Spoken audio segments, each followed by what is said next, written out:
Hi, my name is Nishan, and I'm here at Excel Math to talk about equivalent fractions. This is a fourth grade topic. Let's start by talking about what a fraction even is. A fraction is just a part of a whole. For example, let's say we have this one whole right here, and we want to break it down into two equal parts. We will have one half and another half.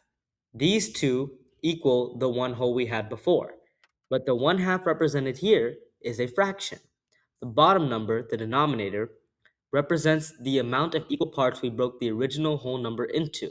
The top number here, the numerator, represents the amount of those parts we have total. So I have one of those two parts. Let's take a look at this small fraction now, 1/4.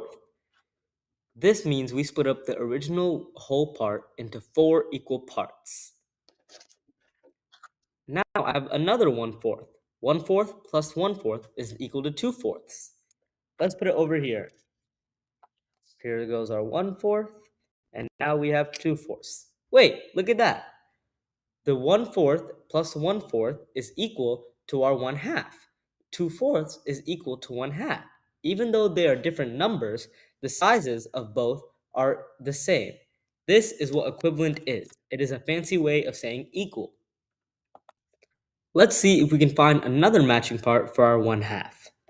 Let's try these small 1/8. 1/8, 2/8, 3/8, and 4/8. Hey, they're the same size. 4/8 is equal to 1/2. Let's see what other fractions are equivalent. Let's take this 1/3. That means we split up the original whole number into 3 equal parts. Let's take 2 of them to get 2/3. Now let's see how many of these 1/6 are equivalent to 2/3. 1/6, 2/6, 3/6, and 4/6. 4/6 is equivalent to 2/3. Let's take a look at one final fraction. Let's use these 1/5. That means we split the original number into 5 equal parts. Let's take 3 1/5. So 1/5, 2/5, and 3/5. Now let's see how many of these small 1/10ths are equal to 3/5. 1/10, 2/10, 3/10, 4/10,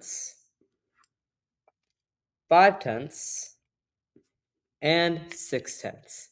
6/10 is equal to 3/5. And that is how you find equivalent fractions. Thank you.